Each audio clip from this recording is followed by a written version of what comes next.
तो बच्चों हमने पार्ट 1 में बाल्यावस्था के अर्थ और उसकी परिभाषा समझा। अब हम आगे देखते हैं विकास के विभिन्न आयाम। ये हमारा जो है सिलेबस कोर्स 1 का चाइल्ड एंड ग्रोइंग अप से टॉपिक है और जिसमें हमें विकास के विभिन्न आयाम कौन-कौन से हैं वे हमें पढ़ना है। तो बेटा आइए अब हम पार्ट 2 में देखें विकास के विभिन्न आयाम। विकास का वैसे तो अगर हम देखें तो विकास का जो क्षेत्र है वो तो वैसे बहुत ही बड़ा है और बहुत ही व्यापक है। और इस विकास के क्षेत्र में जैसे कि हम देख सकते हैं कि शारीरिक है, मानसिक है, भाषाई है, संवेगात्मक है, सामाजिक है, चारित्रिक है, आर्थिक है, ऐसे बहुत सारे सभी प्रकार के पक्ष में जो है विकास समाहित होता है।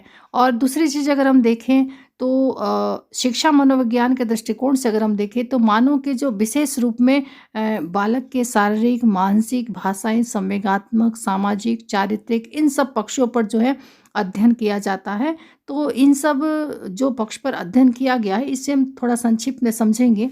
तो बच्चों सबसे पहले हम देखते हैं कि शारीरिक विकास यानी फिजिकल डेवलपमेंट यानी शारीरिक विकास अगर हम देखें तो व्यक्ति का जो संबंध है वो शारीरिक विकास का तात्पर्य शारीरिक विकास का मतलब है कि उसके जो शरीर का जो ढांचा है जो बालक का या फिर व्यक्ति का जो स्ट्रक्चर ऑफ द बॉडी है जो शरीर का ढांचा है यानी कि दूसरी चीज़ है नाड़ी तंत्र है जिसे हम नर्वस सिस्टम कहते हैं।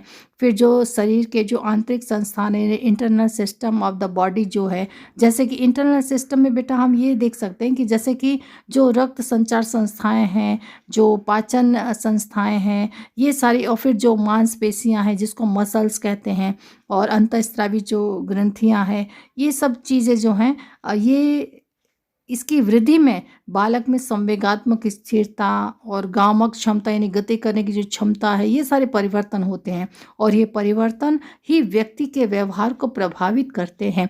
क्योंकि अगर इन सब चीज़ों में कहीं ना कहीं कोई कमी रह गई तो उससे बालक का व्यवहार भी प्रभावित होता है। सपोज अगर मानिए कि शरीर का स्ट्रक्चर ही सही रूप में विकसित नहीं होगा तो वो कहीं ना कहीं बालक के जो भी व्यवहार इसमें प्रभावित होगा। जैसे कि बात अगर हम करके मसल्स का तो अगर बच्चों की मांसपेशियां मजबूत नहीं होगी, मसल्स का विकास नहीं होगा तो बच्चों को चलने फिरने में काफ़ी दिक्कत होगी। हम ये देख सकते हैं कि कुछ बच्चे जो है बहुत लेट से चलना शुरू करते हैं या फिर कुछ बच्चे बहुत कम चल पाते हैं। तो ये सारी जो चीज़ें बच्चों को फेस करना पड़ता है ये कहीं ना कहीं शारीरिक विकास में बच्चों की मांसपेशियों में जो कमी रह जाती है, हम कह सकते हैं जो विकास में कहीं रुकावट आती है तो उसके कारण जो बच्चों की जो गामक क्षमताएं हैं वो सारी चीज़ें प्रभावित होती है। तो ये तो बच्चों पहले था शारीरिक विकास। अब दूसरा हम देखते हैं मानसिक विकास यानी मेंटल डेवलपमेंट। यानी मेंटल डेवलपमेंट है क्या, मानसिक विकास है क्या? तो मानसिक विकास से हम ये समझ सकते हैं कि जो बालक है उनकी जो भी मानसिक क्रियाएं हैं या फिर जो भी उनकी योग्यताएं हैं तो उनकी योग्यताओं में विकास से होता है, जिसके अंतर्गत हम देखते हैं ना कि बुद्धि है, संवेदना है, प्रत्यक्षीकरण है, निरीक्षण है, रुचि है, ध्यान है, कल्पना है, चिंतन है, जो हमारी स्मृति है, इन सब चीज़ों को जो तर्क करने की शक्ति है, जो निर्णय लेने की जो क्षमता है, ये सारी चीज़ों को हम इंक्लूड करते हैं मानसिक विकास में। यानी कि अगर बालक का मानसिक विकास कहीं ना कहीं रुक जाएगा या प्रभावित होगा तो बालक में निर्णय लेने की क्षमता नहीं होगी, निरीक्षण शक्ति कमज़ोर हो जाएगी, चिंतन नहीं कर सकता है, कल्पना शक्ति भी नहीं होगी उसमें। दूसरी चीज़ है कि उसकी बुद्धि भी अगर कम है तो किसी भी चीज़ को फेस नहीं कर पाएगा, उसे किसी चीज़ में इंटरेस्ट ही नहीं होगा क्योंकि उसे उस चीज़ की समझ ही नहीं होगी। तो ये सारी जो चीज़ें हैं ये मानसिक विकास से रिलेटेड है। इसके पश्चात आगे हम देखते हैं तीसरा है भाषाई विकास। भाषाई विकास यानी क्या है? तो बालक के भाषा विकास से तात्पर्य ये माना गया है कि बच्चे जो उसके भावों एवं विचारों को जो अभिव्यक्त करते हैं या जो अभिव्यक्त करने के लिए जो ध्वन्यात्मक साधन उसके पास है जिसे हम भाषा कहते हैं उसका विकास है। यानी कि अगर हम इसे थोड़ा सा डिटेल में समझें तो भाषाई विकास यानी कि जो बच्चे अपने भाव अपने विचारों को व्यक्त करते हैं, यानी जो भी उसे उनके भाव होते हैं, जो उनके विचार होते हैं वो बोलते हैं, वो दूसरों के समक्ष रखते हैं, वो साधन जो उनके पास है उसे हम भाषा कहते हैं। यानी वो अपनी बात तो रखते हैं लेकिन किसके माध्यम से रखते हैं? भाषा के माध्यम से रखते हैं। तो ये जो भाषा के माध्यम से अपनी बात को रखते हैं या जैसे माँ बाप के पास रखते हैं या टीचर्स के पास रखते हैं, आस पड़ोस के व्यक्ति भी जिसके पास भी रखते हैं, तो वो किस चीज़ का चुनाव करते हैं? ध्वनि तो है ही उनके पास लेकिन वो भाषा के द्वारा अभिव्यक्त करते हैं।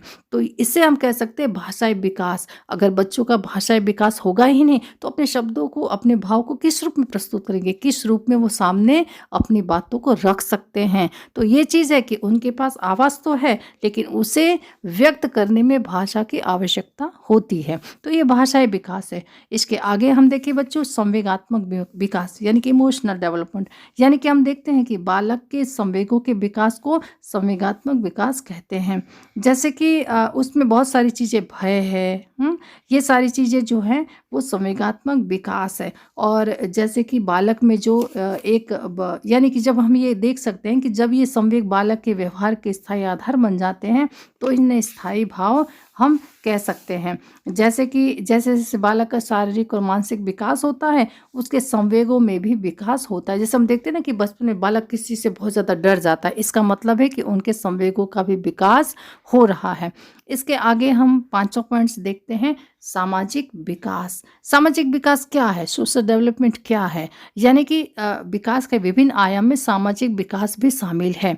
यानी सामाजिक विकास से मतलब ये होता है कि व्यक्ति समाज में, हम कह सकते हैं कि समाज में उसकी शैली को सीखने और उसके साथ समायोजन करने से होता है।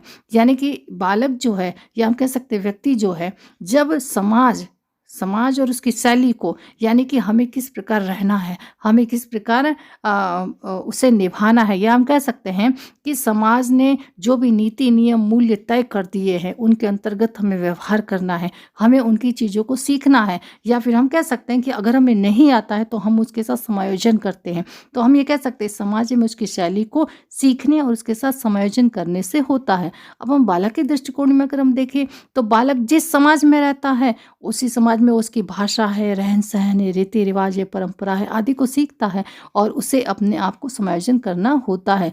यानी कि अगर हम बात करें यहाँ पर बालक की, और बालक का सामाजिक विकास से क्या तात्पर्य है, तो बालक का सामाजिक विकास का मतलब ये है कि वो जिस समाज में रहता है, यानी वो किसी भी XYZ किसी भी समाज में रहता, तो बालक जिस समाज से बिलोंग करता है, या बालक जिस समाज में रहता है, तो उसी समाज की भाषा है, उसके रहन सहन, जो भी उसकी परंपराएं होती है, जो भी रीति रिवाज होते हैं, वो सारी चीज़ों को वो सीखता है और उसे अपनाता है, और उसमें वो अपने आप को समायोजित करता है।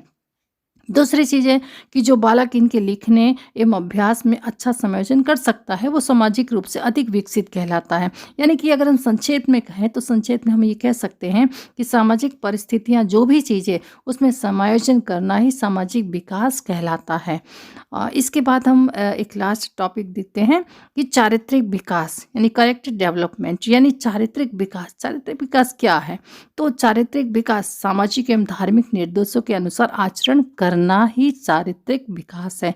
यानी कि सामाजिक, जो भी समाज में, जैसे हमने कहा ना अभी आपको, समाज में कुछ नीति नियम, कुछ मूल्य जो है वो तय कर दिए गए हैं, और हमें उनके अकॉर्डिंग ही काम करना होता है। यानी हमें उन नियमों के दायरों में रहकर ही काम करना होता है।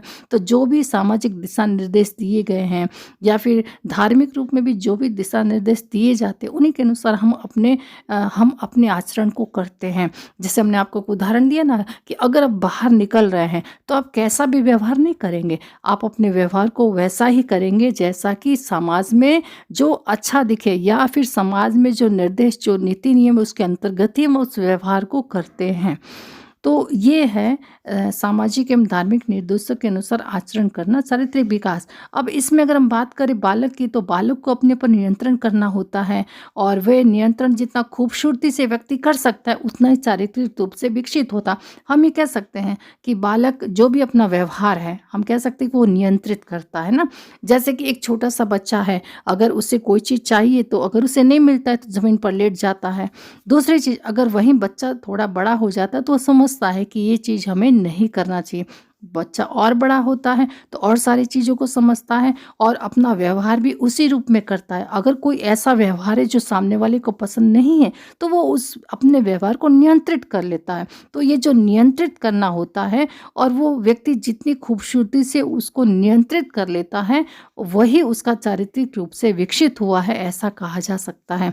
अब इसमें हम देख सकते हैं कि सामाजिक विकास में समाज के रीति रिवाज है, रहन सहन है, परंपरा है, भाषा है, इन सब को सीखना और उसका प्रयोग करना होता है। और चरित्र में सामाजिक एवं धार्मिक नियमों के अनुसार आचरण करना होता है। अच्छा, ये बच्चों ये पार्ट 2 वीडियो था। अगर हम और एक्सप्लेन करते तो वीडियो काफ़ी लंबा हो जाता, बड़ा हो जाता, इसलिए हमने इसे यहीं तक किया है। आगे हम तुरंत ही जस्ट इसके बाद हम पार्ट 3 वीडियो अपलोड करने वाले हैं।